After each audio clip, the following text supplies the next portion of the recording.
Welcome back. You are listening to Nate the Hate on YouTube, iTunes, Spotify, and Google Podcasts. Joining me today, as always, is my co-host, MVG. What's going on, Nate? Great to be here.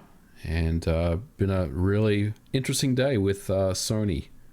It has been an interesting day, and before we get into today's topic, we have to note that today's episode is dedicated to Calvin Atkinson, who donated $100 to our last episode, but we forgot to give him the shout-out dedication at the start of this episode. And as always, if you want to support the channel, we have a Streamlabs link in the description below on YouTube, where you can give $1 and you can ask us a question. We will answer it at the end of the episode. And if you donate $100 or more, we will dedicate the episode to you. If you like this video, be sure to subscribe to the channel and give the video a like and leave your thoughts on the topic in the comment section below. And today's topic is the PlayStation 5 showcase, the launch price, launch lineup, and launch date, because it is coming sooner than we had anticipated in our predictions video. We both had anticipated that Sony was going to launch the PlayStation 5 around November 20th, but they surprised us. And the PlayStation 5 is launching on November 12th in the US, Japan, and other regions. It's launching in Europe on November 19th, and it's coming in at a price of $499 for the Disc Edition or $399 for the Digital Edition, and that is a price point that MVG noted in our predictions video. So bravo to you, you nailed that one. Thank you. And pre-orders went live tonight, and that's after Sony actually didn't communicate any information about pre-orders, at least not during the event itself. It came out from Jeff Keighley on Twitter, where he said, pre-orders are going to go live tomorrow, and all of a sudden Walmart, Best Buy, Target, GameStop all open up their pre-orders, and it was an unmitigated disaster. And MVG, did you get a pre-order in? I did, Nate. I pre-ordered from Walmart. I got the $499 edition. Whether I actually get the system, I'm not sure, because I have heard since then that there are some rumblings that Walmart will be basically refunding people's monies because of just the oversaturation of pre-orders that have occurred. So I give it about a 6 out of 10 whether I get the system. But if I don't, I'll see if I can source one from via other means. But yeah, I was a part of the pre-order craze. I got to be honest. I was in there. Trying to get a system, because if you don't get one now, there's a chance you may miss out for a while. So I was fortunate, but again, not sure if I'll actually get the system when it comes out, but we'll see. How about yourself? Did you jump on it? I had it in my cart on Walmart. I had all the information filled out, and I exited out of the screen. Then I thought to myself, well, you know what? It's not like it's going to come down in price in a year, so maybe I will actually pre-order it. And I had it again on Target, and I again removed it from my cart. And the reason is simply that after looking at the price of the Disc Edition, after taxes, comes up to about $535. Yep. And I thought more on it, and I said, outside of Demon's Souls, is really not that much from the launch software that I need to play right now. So I can wait 6 months. I can wait for that library to build up a little more. I can wait for Ratchet and Clank to get dated and release, and I can pick myself up, 2 or 3 games with the system instead of 1, and then, just sit there with nothing to play for a little while. So I did the mature decision, and I opted to wait. And my thought on it was, if I'm looking at the cart and I can't bring myself to hit checkout right away with all the hype and enthusiasm of a launch coming up, then I don't need it. And that's the side I, leaned into. If I can't bring myself to click that button right now, it means I can wait. I wish I had your self-control. I was very much in the fear of missing out, mindset at the time. But I respect your decision, and as we'll get into, there's good reasons for not jumping on it immediately, And I might regret this decision come November 12th when I see friends picking up their PlayStation 5s, and I'm sitting there saying, oh man, maybe I'll drive to a store really quick and see if I can get one, see if they still have it in stock. Maybe I'll regret it come launch day, but right now I feel good about my decision of waiting. And this isn't the first time I've waited on Sony hardware. I waited a year to pick up a PlayStation 3 until actually they had the first price drop, because at the time the software, especially around launch, just wasn't that strong. and I was just waiting for a big game to release. And the release for me actually at the time was Heavenly Sword. I picked up Ninja Gaiden Sigma. Yeah. Uncharted was coming out about a month later. So I waited for that library to become more diverse and robust before I picked up my PS3. And, maybe I'm going to do that the same with the PlayStation 5. We'll find out. But since we're talking about launch, we have to still talk about the pre-order shambles that Sony unleashed upon the world today, because this was a disaster where they didn't give any advance notice. They only gave, a few, not even an hour in some cases. And Sony had promised earlier this year that they would give advance notice as to when pre-orders would open. And they even had the PlayStation Network ID registry where they had users sign up, where they would get emails notifying them when pre-orders were open to give them a first chance. And this was like a lottery system. Yeah, that's right. And those users who put themselves in this registry never even got notified that pre-orders open tonight. Yeah, and it's been since confirmed that there's no one's received an emails, from that, which is hilarious to me. But I mean, I guess the first thing I want to mention is the pre-order debacle. I was following Twitter, and in Australia, the pre-orders went live about 7 to 10 minutes after the showcase. Like EB Games in Australia was already selling pre-orders for the PlayStation 5, so they certainly didn't get the memo of holding back until Sony gave the green light to do so. They were already off and running, and I think once these big retailers start selling pre-orders, Walmart in the US was the first one, at least the one that I saw. All bets are off. Everyone else is in there because they want to get their sales in as well. And yeah, it was just nuts. And to your point about the register your interest for a PlayStation 5 website, I mean, look, I can only put this down to Sony is scrambling right now. Like they're scrambling to get this system ready for the holidays, and this is just one of those corners that they cut. They just said, screw it. We can't deal with this right now. That we have more important things to worry about. The fans will understand and whatnot. But I think it's just one of those things that they had good intentions to do so, but in the end, it was just one of those low priority things that it doesn't really matter at the end of the day, Yeah, they botched it. And Yep. I mean, people are happy they got their pre-orders in. It seems like Walmart's going to have even more pre-orders open tomorrow, and they're going to have an additional day of pre-orders on the 22nd, which is the same day as the Xbox Series X and Series S. So they seem to have sufficient stock of PlayStation 5, or they're being told they're going to have a high allocation of units. And I know this is an interest for some people, that we do have an idea of how Sony is going to be stocking the PlayStation 5 Disc Edition versus the PlayStation 5 Digital Edition. And this information comes from GameStop locations. And it's looking like the split is going to be 6-1 in favor of the Disc Edition. But I do have to make the note that the Digital Edition is probably not a unit that GameStop has a high interest in, especially not one to have ample supply of. It doesn't benefit their business model in any way. So that may be intentional by them. Yeah. But I could see Sony undershipping the Digital Edition, especially in North America, just because this allows them still to advertise PlayStation 5 available as low as $399. Even if they're only providing a handful of systems to every retailer, they get that nice low price out in front of you, and that's what they're going to use in the marketing. And that's smart leading up to launch, especially if you have some a decent amount of stock available this holidays, which is kind of up in the air right now. We've seen some mixed information where we had Bloomberg report that Sony has had to cut production due to yield problems, and Sony came out and said, no, that information is false. And what's weird about the situation is that earlier this year, we had the report that suggested Sony was trying to produce 15 million units by the end of March.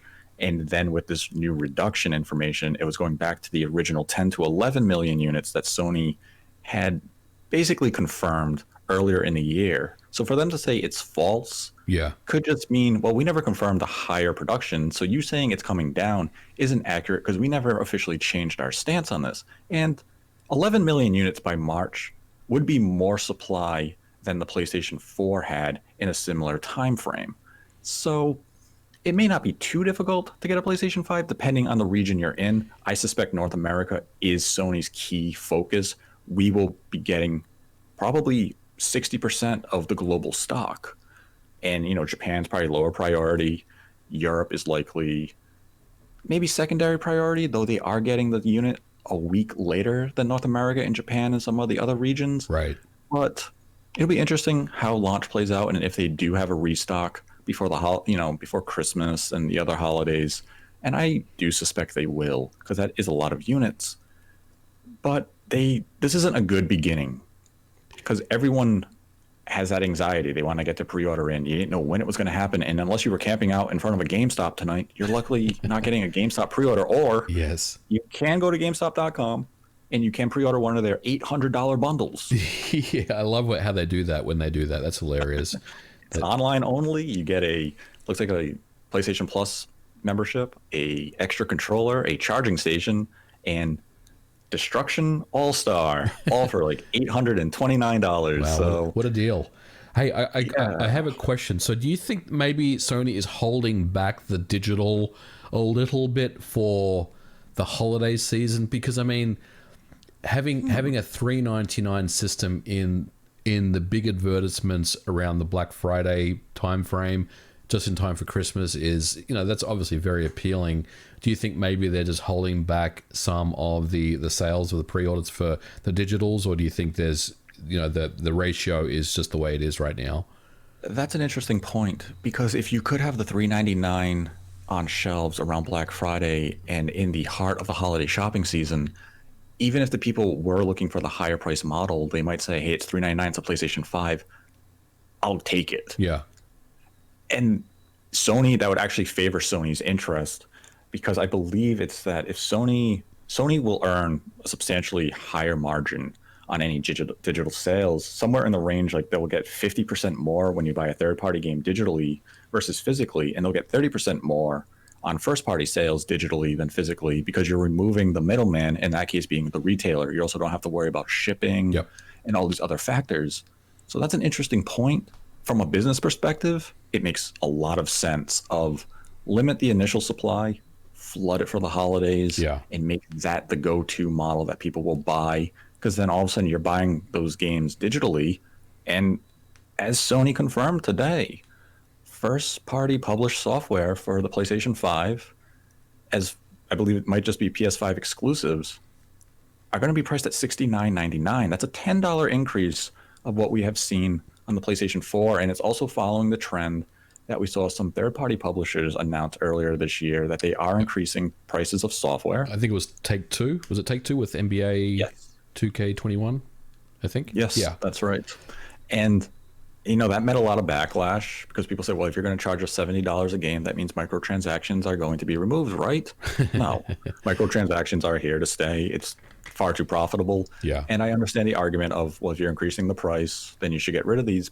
But as you'll hear from analysts and even developers, video games have been underpriced for the better part of a decade. They should have been $70 at the start of this generation, if not during the Xbox 360 PS3 generation. So this is long overdue. Yeah. But they also increased prices in other regions like Europe and Australia by far more than just $10. In some cases, we're looking at like a 35% increase. Yeah, and it's very strange. Like, I know in Australia right now, a copy of Demon's Souls will cost, I think it's like $127, which is a lot more than you would normally pay for a video game. So I think some countries are really gonna feel hurt about this, because that's a lot of money to spend on a single video game. And I believe like first party games from like Nintendo in Australia, I think Breath of the Wild is something like $89 or $99. Yeah, it's under 100, usually under 100. So this is definitely something that will provide a lot of sticker shock for people that are looking to buy next generation games. Yeah, I mean, I think it's going to cause a lot of pause in some cases. I mean, the hardcore, the enthusiast, they're going to say, well, it's only $10. We'll use American currency just for this discussion, because that's the majority of the listening base. And it's like, oh, it's just $10. And I mean, if you really want to break it down, if you buy, I'll say 10 games a year, well, that's an extra $100 you just spent. And I understand when you break it down, $10 a game, it's not that big of a deal. Or even if you look at it as, well, it's only $100 more a year. Now let's look at it over the course of a generation. You could have potentially spent $600-700 more than what you were previously doing. And pricing first party software at like $70, it gave me pause. That now I do wonder if maybe Sony is going to embrace more of a Nintendo model of, we're not going to steep discount our games to $30 or $40 only a few months after launch. We may keep them, $70, or maybe their steep discount at that point is only going to be the $60 or what we know as standard game pricing right now. Right. And now all of a sudden $60 games are going to look like a deal. And like, again, I do believe video games are undervalued. The developer, it's costing hundreds of $millions to develop some of these games. You have to make money. And if this is the best way for them to do it, yeah, I support that. Developers deserve to be paid. And I mean, I am curious how we're going to see it trickle down to the consumer, how they're going to respond to it, and how we're going to see digital pricing be affected. Are we going to see some of those big, steep sales that we have come accustomed to over the years? Or are companies going to be a little more reserved and they're going to wait longer periods of time to discount some of the software? Well, I think it goes back to what we said in our predictions video, and that was that, if it was going to be a $3.99 digital system, then Sony would be banking on the digital store as a way to get their money back. I mean, this is it, right? I mean, they're increasing the game prices. To your point, are they going to have these big sales? They probably will not, in the first year or so. Like they'll have some stuff out there, but I think Sony's first goal is really to get their money back on all the money they're going to lose on the sales of the systems, and then kind of go from there. But I mean,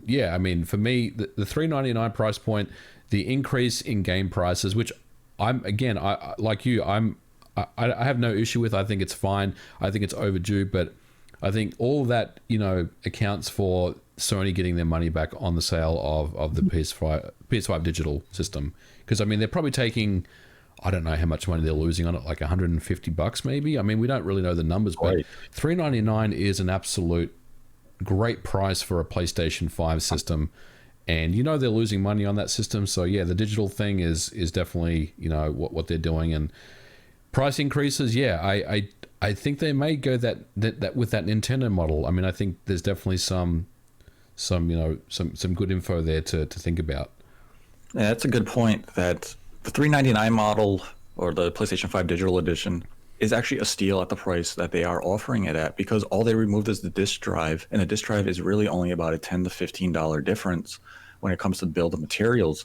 So even from that point, they took a substantial hit there, and they could be losing $100, $150 on the digital edition, and they're looking to make it up with digital sales and subscription services. And they've positioned themselves from a business perspective in a strong way to make back that money. And now the launch lineup from Sony for the PlayStation 5 is going to be Astro's Playroom. It comes pre-installed on the PS5 itself. Demon Souls from Blue Point Games and the Japanese studio. It's going to retail for $70. Destruction All-Stars from Lucid Games. It's going to also retail for $70. Then we have Marvel's Spider-Man Miles Morales. Just as the standalone version, that's going to retail for $50. And then we have Spider-Man Marvel's Miles Morales Ultimate Edition, and that's going to be $70, but it comes with Spider-Man Remastered. And that's the original Spider-Man that came out on the PlayStation 4. And then we have Sackboy, A Big Adventure from Sumo Digital, and that's going to cost $60.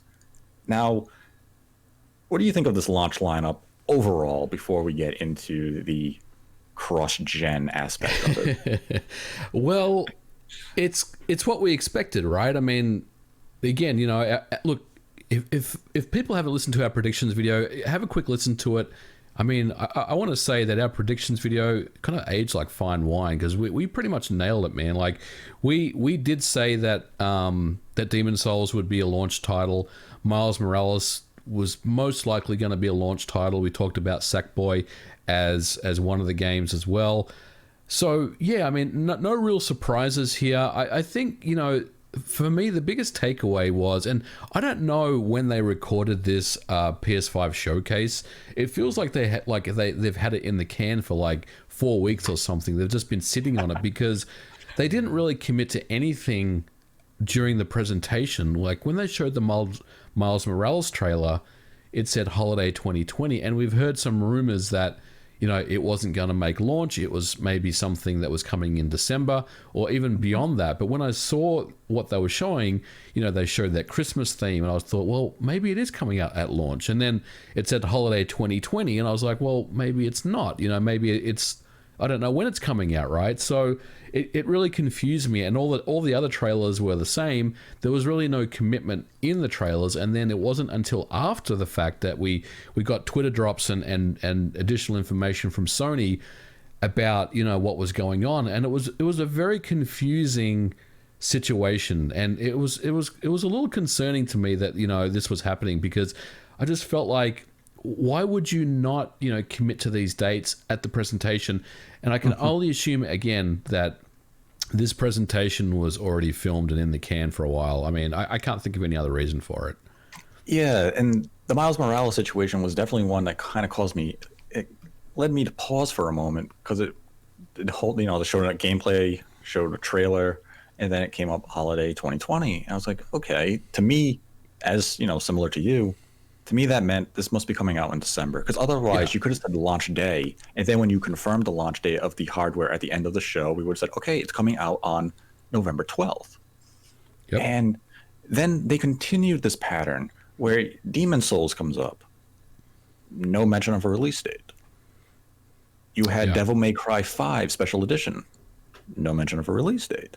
And I was kind of wondering, like, what type of messaging are you guys doing here? And lo and behold, much like the pre-order situation, Sony waits until after the show to begin to even detail some of the games coming to launch. And it started with Jeff Keighley, once again, confirming that Demon's Souls is a launch game. And it was kind of like, why didn't you confirm this at the event?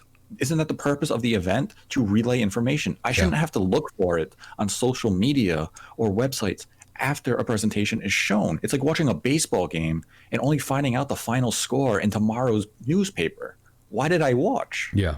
I watched to get the information. Yeah, and I agree. It was very, very confusing, man. Yeah, and we'll get into this a little later. It got even more confusing when all of a sudden some of these launch games like Sackboy: A Big Adventure and Miles Morales get confirmed as titles for the PlayStation 4.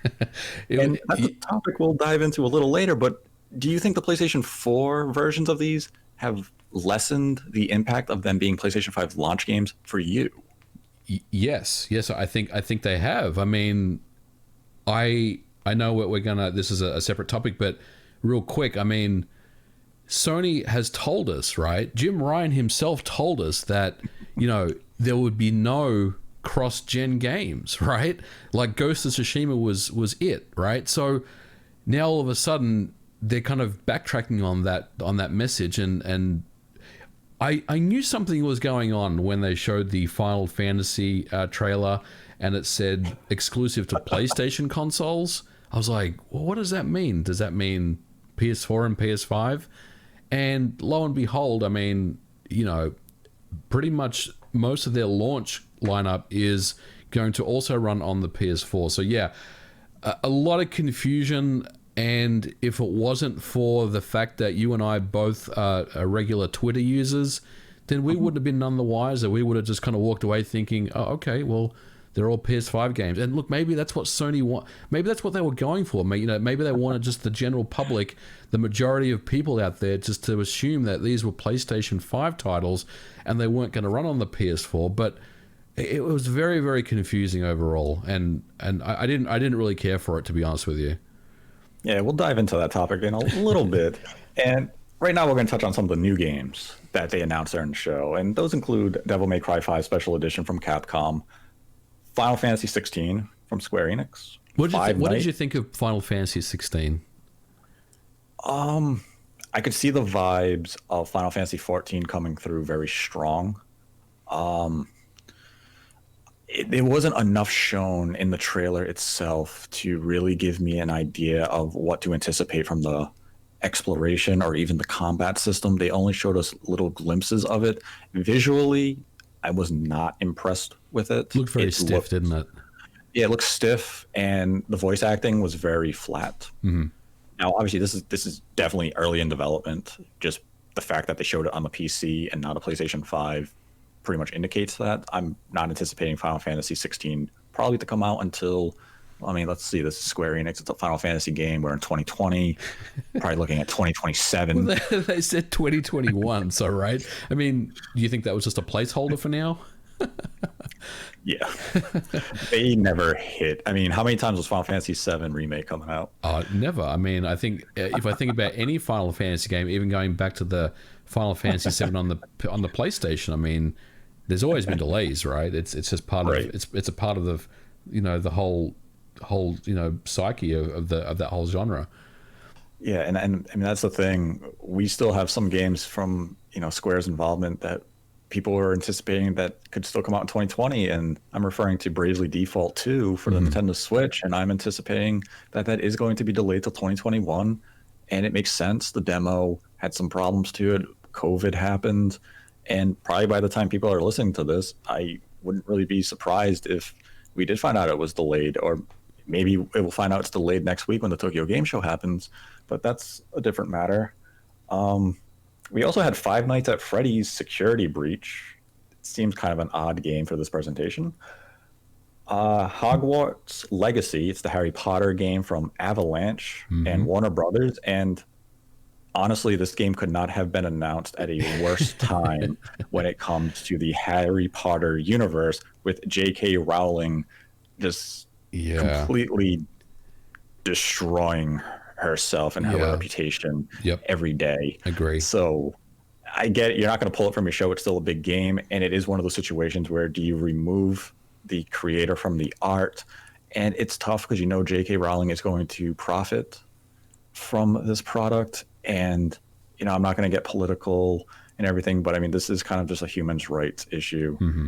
And I know Harry Potter was important to so many people. It helped them come out of like a depression, or it helped them find themselves. And when you see the creator of that series doing what they are doing and hurting so many people with their views and their words, it was just it's really disheartening. And this was just really bad timing for this game to be announced and shown. Agree. And then we had a new God of War title, which was just a nice teaser. It came up, said Ragnarok is coming, and it ended with a 2021 release date or time window. We also said this in our predictions video that they would end the show with a God of War teaser. We called it. We said it was going to be like a Metroid Prime 4 tease. Pretty much the same thing, right? Just the God of War Amiga logo and the word Ragnarok on there, and that was pretty much it.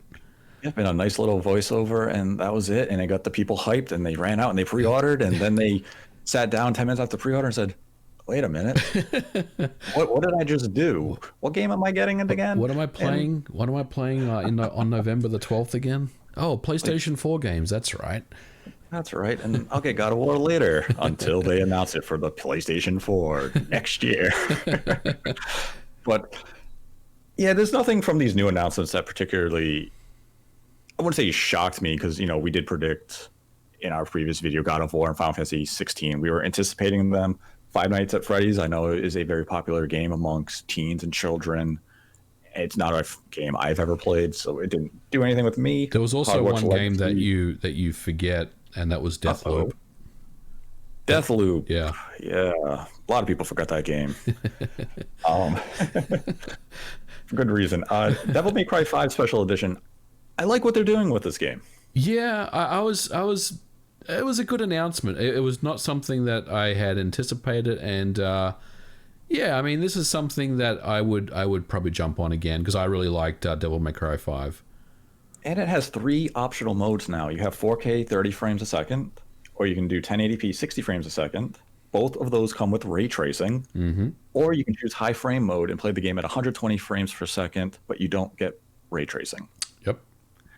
And I don't know about that 4K 30 frame. I mean, isn't Devil May Cry all about 60 frames a second? Yeah. You want that fast-paced combat, so I don't know how many people are going to be going for that 4K option. I don't know either. I mean, Devil May Cry has always been that, very fast, reactionary type of gameplay where it's you're mashing buttons, but you've got, it's just that fluid motion, you know, when you're in combat. So yeah, that 30 FPS mode, I'm not really onto that, but we'll see how it works out.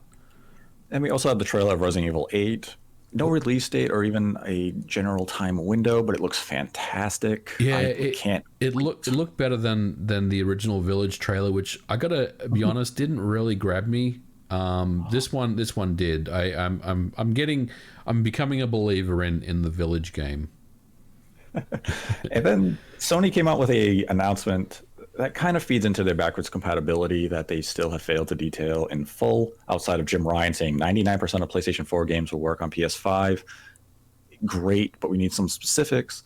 And the announcement is that if you have PlayStation Plus and you have a PlayStation 5, you are going to be offered the PlayStation Plus collection.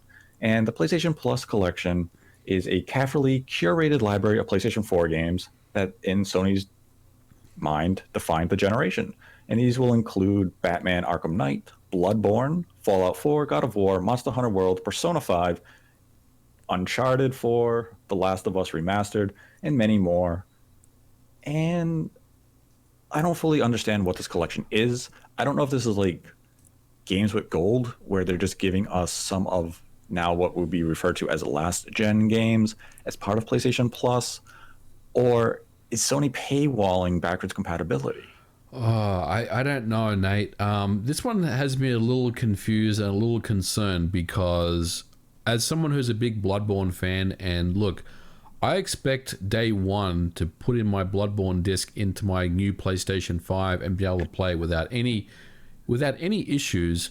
If they are basically locking us out of doing that in favor of, hey, you have to use the PlayStation, you have to, you know, purchase a license to use the PlayStation Plus collection, I'm going to be pretty annoyed about that. I hope that's not the case. I hope this is just a value add type of scenario where, you know, if you want to sample a collection of some of the best PS4 games that were, you know, part of a greatest hits type of collection, then this is what you would jump on.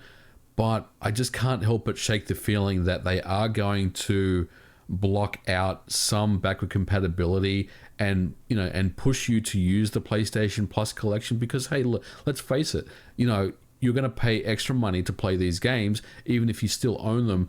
And I think that's what Sony is trying to do. But I will say, we don't really know how this is going to play out. So, you know, my information or my opinions on this could be completely off base. I hope this is just a feature that complements existing backward compatibility, and that 99% number is actually a realistic number.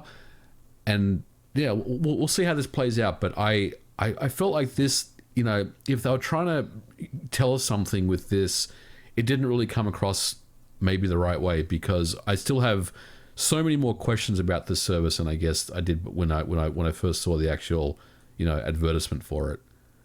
Yeah, I've looked for the information. I've read it on the blog. I've looked at other websites to see if maybe there was a press release with further details. And it's pretty much just a general, hey, we're going to give you some PlayStation 4 games. Here's the list. And I shouldn't assume that it's going to be, you know, backwards compatibility, or maybe some of these, you know, extra features of backwards compatibility are going to be locked behind the paywall. This is Sony. It's not Nintendo. Yeah. Nintendo would do that to us. But the fact that we still just don't have 100% clarity, if it is just, hey, maybe you didn't have a PlayStation 4, and now if you buy a PS5 and you're a PlayStation Plus subscriber, you get access to these great games. All right, that's cool. That's awesome. I just hope, yeah, if I have a digital copy of some of these PlayStation 4 games, or I have the physical copy, I can't put them in my PlayStation 5. I get all the benefits that they're talking about. And, you know, it's something we do have to wait more to find out information on. Hopefully we get that clarity soon. And it's just one of those things that, right, you know, you just had an event for it. You clarified things in your blog. Why didn't you go, you know, a little deeper into these details? And that's something I need to see before launch. I need to know this type of information. Yeah. I just hope that this 1% of games that apparently aren't compatible with the PlayStation 5, I hope this is not the 1%, I guess is what I'm saying. You know what I'm saying? You know what I mean? Right. Like, I hope the 1% is purely because those games, for some reason or another, maybe it's due to licensing or maybe it's due to technical reasons, aren't running on the PS5 hardware. Right. Yeah, it's just gonna be some like obscure indie game that nobody even recalls releasing. Yep. And it's not like, oh, it's Bloodborne. Be like, wait, what? Or What's part of your thing? Return of the Bird King or something like that, you know. And actually, the Sony show did have another game. I forgot about it, and it was Call of Duty Black Ops Cold War. They showed us a gameplay demonstration of it. It takes place during basically, I believe it's the Iranian Contra hostage situation. Mm-hmm. It looks like Call of Duty. Yeah. And the beta opens for PlayStation 4 users, I believe, this week for this weekend. The alpha. So, yep. So you can play some of that multiplayer, see how you like it. And, you know, it's probably be another strong launch game for the platform, but it is cross-gen. It's Call of Duty. You either love it or you don't. There's really no in-between when it comes to Call of Duty and the gaming community. You love it or hate it. And now we're going to get into the fun part. The part everyone's been waiting for. So Jim Ryan is quite the marketing man. Earlier this year in May, he said that there are no plans in making cross-gen titles. And he specifically said, don't expect any first-party titles after Ghost of Tsushima to make its way to the PlayStation 4. And he put out an interesting quote. And this was a quote a lot of people use to bash Microsoft and Matt Booty. Jim Ryan said at the time, we have always said that we believe in generations. We believe that when you go to all the trouble of creating a next-gen console, that it should include features and benefits that the previous generation does not include. And that, in our view, people should make games that can make the most of those features.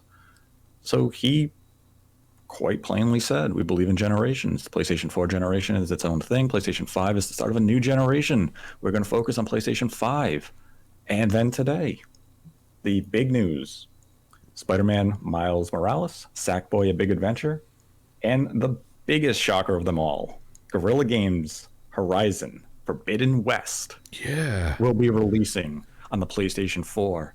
And all I can say to you, Sony, is you lied to us and you deceived us. You, for months, intentionally misled us. While Microsoft, despite their flaws, despite Matt Booty's wording causing so many problems, they were transparent and they said exactly what they were going to do. And Sony kept this information and they presented these games in a way of, you can only play this on the PlayStation 5. But all of a sudden, on the eve of September 16th, 2020, 3 of the, I'll say, big PlayStation 5 games, Horizon Forbidden West being the biggest of the 3, are coming to the PlayStation 4. Mm-hmm. My reason to invest in the next gen just diminished a bit. And I have no problem with them being cross-gen games because it helps me. You saved me $500, Sony, because I can play Horizon on my PlayStation 4. I can play Miles Morales on my PlayStation 4. Thank you. Right now, the only reason I would buy a PlayStation 5 at launch is Demon's Souls.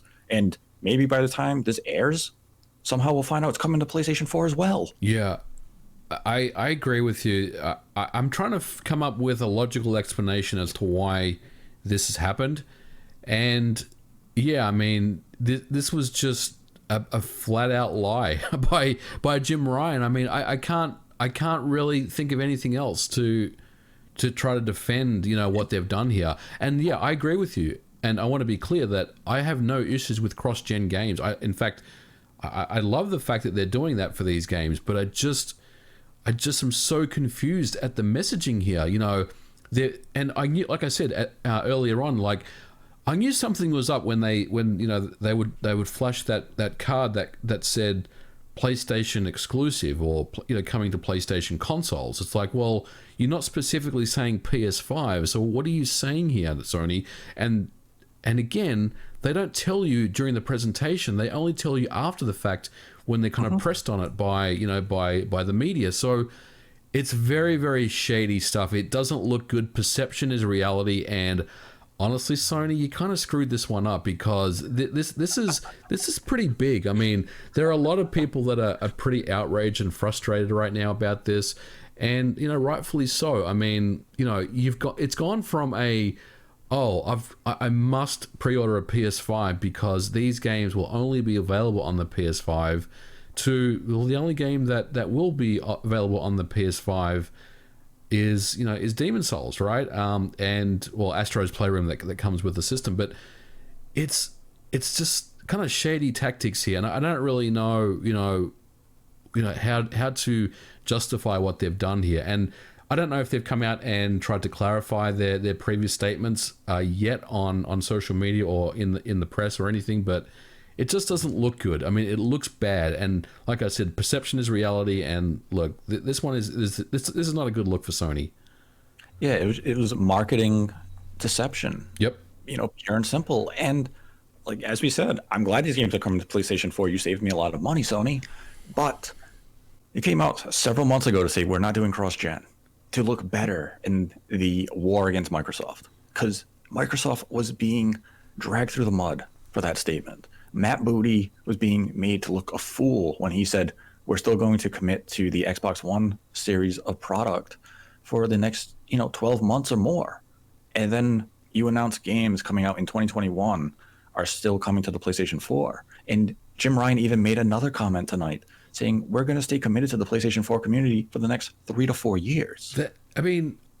Again, now I love the fact that they're going to stick with the PS4, but that was not the message that we were told literally, earlier this year, like in the middle of the year, over the summer.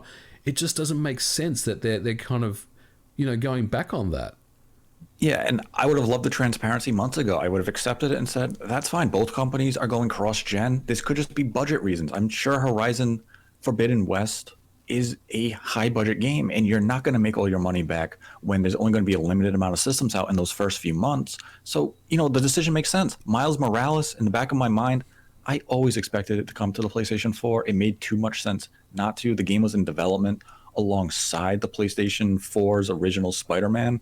So it was kind of like, you're probably being built, you're being built on the exact same engine. So you're being built with the PlayStation 4 still in mind, but you're going to take advantage of that SSD to, load the city quicker. And you're still going to get those benefits of these games on the PlayStation 5. It's still taking advantage of the SSD and all the, the PS5's bells and whistles.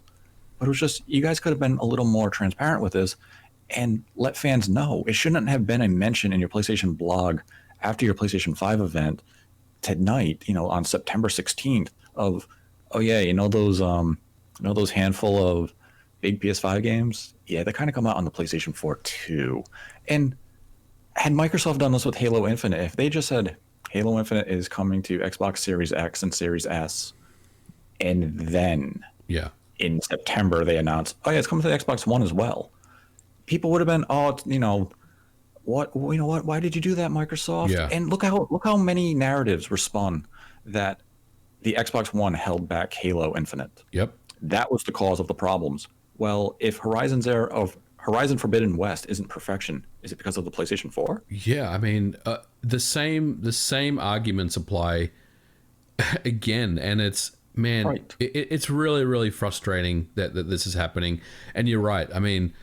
Sony is seemingly getting a pass for this, and Xbox got dragged through the coals for this. It's the same situation. And in fact, Sony's going to have, the only kind of PS5 exclusive will be Demon Souls and Astro's Playroom at launch.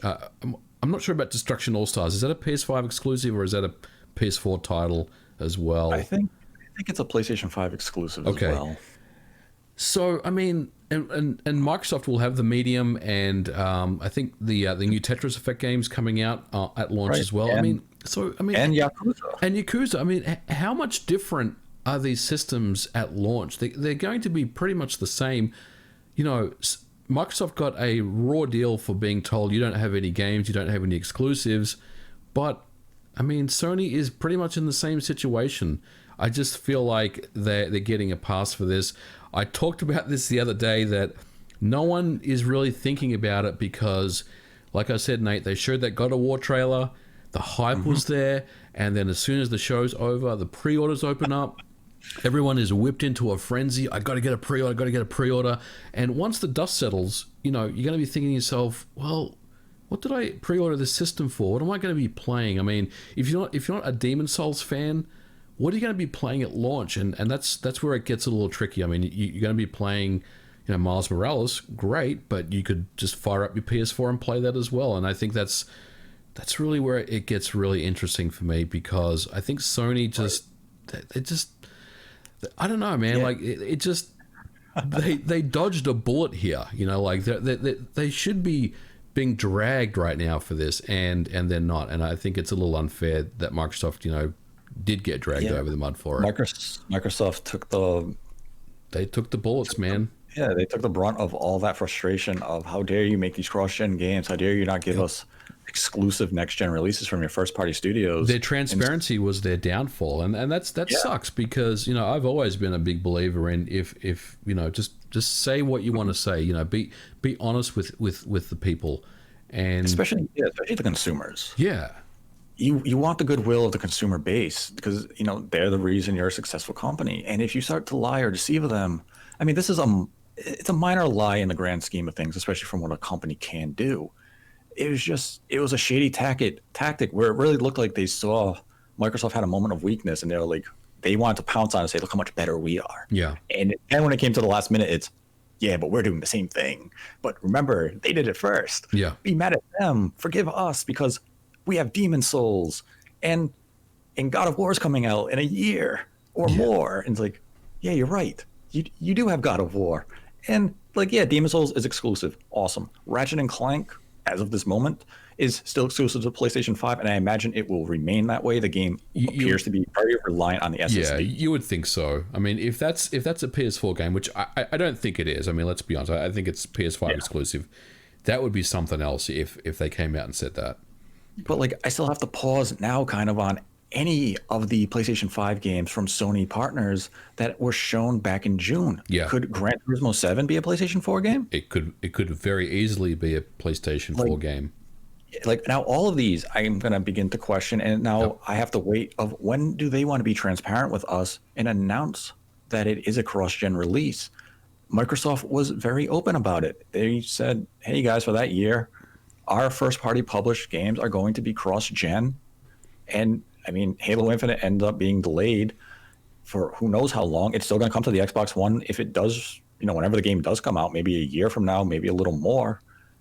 But we knew about it. We could set the expectation of, hey, we know. Sony just seemed like they waited for that last minute. They waited the night of pre-orders to drop that information, and they only did it in a PlayStation blog.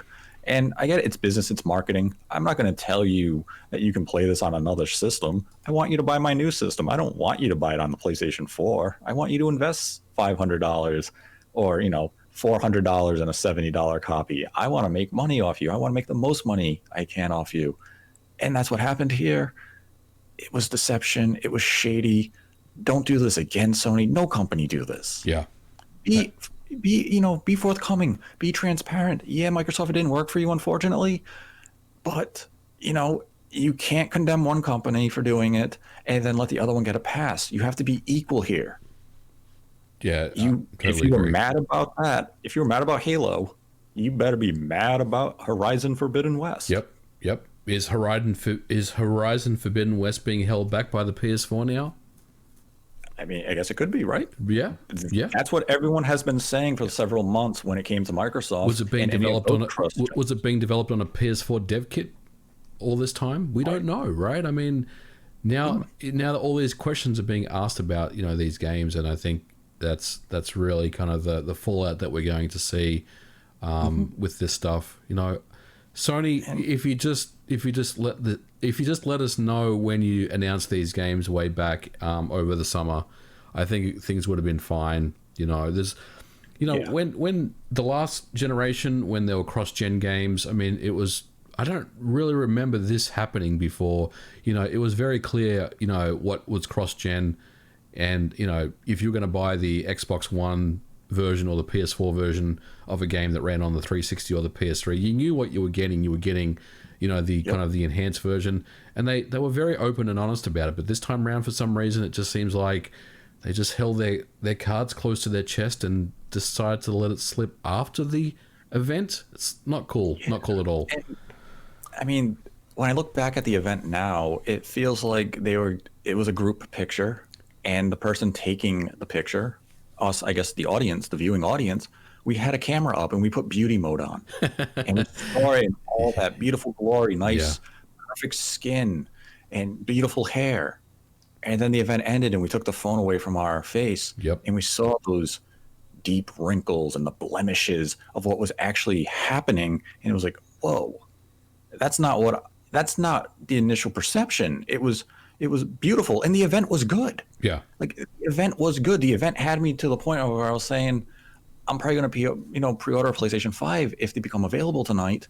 And then everything after that came out, cross-gen games, which isn't a bad thing. Again, it just convinced me that I can still play my PlayStation 4 for another 6 months and still get, some quality releases. Yeah. But it hurts the presentation when you can have the consumer hesitate. Yes. That's not what you want as a business. You want to create supply, or you want to create demand, and then you have limited supply, and you create that urgency, that desire, the need. And instead, they took away that need for me. I'm content, and I will wait. I will wait for Ratchet and Clank to be dated and release, and then I will pick up Demon's Souls alongside of it, and I will have 2 quality games that are exclusive to the PlayStation 5 that I will enjoy, and I will play Sackboy and Miles Morales and Horizon Forbidden West on my PlayStation 4, and I will enjoy them there, which is fine. I want consumers to enjoy these games, and that's where I would applaud you, Sony, 6 months ago, if you were transparent about this with these games. But you intentionally misled us, and that is why I'm condemning you now. So let's move on. I have a couple of things I wanted to ask and bring to your attention. So right now, it's September the 17th, and it's we're how many weeks away from launch? Is it 3 weeks, 4 weeks? I don't know. It's close, right? I mean, it's imminent, right? Launch for about, we'll say about 7 to 8 weeks. 7 weeks from launch. I missed a month in there for some reason. I'm not sure why I did that. But so right now, Nate, we here's where we are. We're many of us have pre-ordered a system that we haven't actually seen physically, other than CGI renders, right? And it's always the same one that they're showing us. So we haven't actually seen a PS5 in the flesh, right? We haven't seen anyone turn the system on and show us the boot up process. We haven't seen the user interface. We haven't seen games loading on the device. We haven't seen anything to do with the system itself, other than some pretty looking CGI. How can people, and look, I'm guilty of this, but this is a general question. How can people pre-order a system that they have zero knowledge about? And let's be honest, other than the fact that it's a PlayStation 5, we haven't seen anything to do with the system. Microsoft has shown so much more of their systems than what Sony has, yet Sony is obviously going to completely destroy Microsoft this generation. But how do you buy a system and not even know anything about it? I think a lot of it just does. They know they're going to have limited supply. They know hype is high. They know they have that committed fan base that would buy it, even if the title screen was them pointing and laughing at you. It wouldn't have mattered. They're going to buy it based on that hype. And I guess you would say consumer confidence in the brand. Yeah. That, you had a PlayStation 4, you loved it, you're going to buy a PlayStation 5. But no, you bring up a good point of, we don't know the user interface. We don't know how it's going to handle backwards compatibility to its fullest yet. They've been very vague on those details. We're really just buying it right now based on the promise that it's Sony, and we believe they're going to do right by the customer, like they have in previous generations. Right. But, I mean, to me, it's. I understand why you just jump in. You're a gamer. This is the new thing. You buy it. Yep. I do think it should have been more forthcoming, though, and overall, show us the UI, show us that new, cross-media bar that you keep saying that you've created. Show us all of these features and functionality in a meaningful way. I mean, Microsoft came out and said, here we are with some of these Xbox One games loaded up on an Xbox Series X. Look, the advantage of the SSD. Yep. Sony did this with Spider-Man behind closed doors, and they told us about it, saying, oh, we loaded the whole city in a second. Show us the comparison really quick. Show me the Spider-Man remastered that you just announced tonight running on the PS5 compared to the PlayStation 4 version. Yeah. Show me those improvements. You could have done it tonight, and you could have just helped us understand a little more. And maybe they do another presentation in October leading up to launch where they go over all this information. But I feel like tonight would have been the proper time to do it, especially when you opened pre-orders half an hour later. That's what I thought too. And I think it's very clear to me that this system is coming in hot. I mean, it seems like Microsoft has a handle on the hardware they have for a while. And Sony is, and again, perception, but it seems like they're just racing to get these systems out for launch. I think there'll be a day one firmware update and an update that comes out. But I mean, yeah, it's interesting to see how this will play out. I want to see Sony do a presentation where they talk about some of the specs of the system in some more detail, and hopefully sometime in August, in October, we'll get to see that. But yeah, right now, I just can't think of a launch where it's been ever like this. And I know this year has been a very, very crazy year for many different reasons, obviously. But it's September and we've been sold a piece of plastic in a CGI render, and that's kind of where we're at right now. Well, we did finally get the weight. It's just south of like 10 pounds. It's like 9.9 pounds. It's very tall. It's very long. I believe it's bigger than the Xbox Series X in almost every way. I believe it even outweighs it. So this is a big boy. Yep. Here's a question for you. It is September. We just now found out the pricing and the launch dates for both of these systems. And considering that the pricing for pretty much both of these systems were exactly what most were anticipating, and the release window was exactly what most people were anticipating, though Sony came a little sooner than expected. Yep. What was the point of this game of cat and mouse? Oh my God. And Jim Ryan came out today and said, we settled on the price of the PlayStation 5 many months ago. We always knew we were going to price one of the models the same as the PlayStation 4. So would it made it a difference had you priced this in June? Why did you wait until mid-September and 7 weeks from launch? What was the reason for this? I don't understand it now. If you had already settled on a price, or at least the range, and you didn't react to Microsoft's pricing, yeah, and you come out exactly what everyone expected, $399 and $499, I don't understand. What was the point of this whole wait? I don't think we'll ever know. I mean, it seems very strange.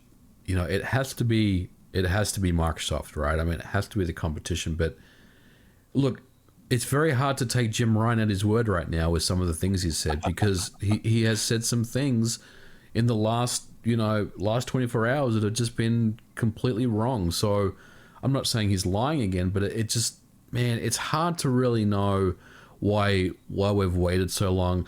I think for me, there was some question marks whether these systems would actually be ready to go for the holiday. And I think they've just waited for the last possible minute before pulling the trigger. I mean, I think the price was probably always set at that could well be the case. But yeah, I mean, they were thinking probably maybe in like July or June, July timeframe, that maybe things weren't going to work out for the holiday, and maybe they'd have to delay things a little bit. And it sounds like I said, it sounds like the system is coming in really hot for the holiday, and maybe they just waited to the last possible minute. But look, I don't think we'll ever know the answer to that, honestly.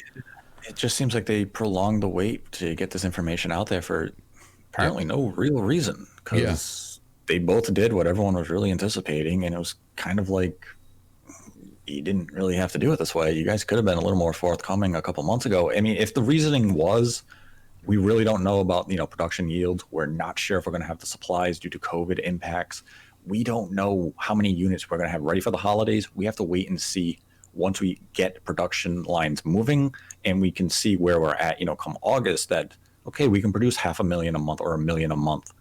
Now we can confidently say we're launching this holiday. That's fine. I will accept that. One of the two, come out and just say it, that we were unsure about supplies from our distributors. And once we found out that we could manufacture at the pace that we need, that's why we waited. I want to see one of the companies confirm that. It's not, classified information. It's not some top secret things that you have to wait. But one of you, do it, just to give us an idea of why did we wait 2 to 3 extra months. Normally, we would have got this stuff dated in June. Yep. And I mean, from the perception of it all, there was no reason for this wait. But, well, as you said, we'll probably never actually find out. I'm just glad we're at this point now where everything's done, and now it's just, Yep. let's get these systems out, because it's been a year, man, with this stuff. Just the cat and mouse game, as you mentioned, the back and forth, all this stuff, the showcases that we've seen. It's I'm sure both Sony and Microsoft would be glad to finally get these systems out.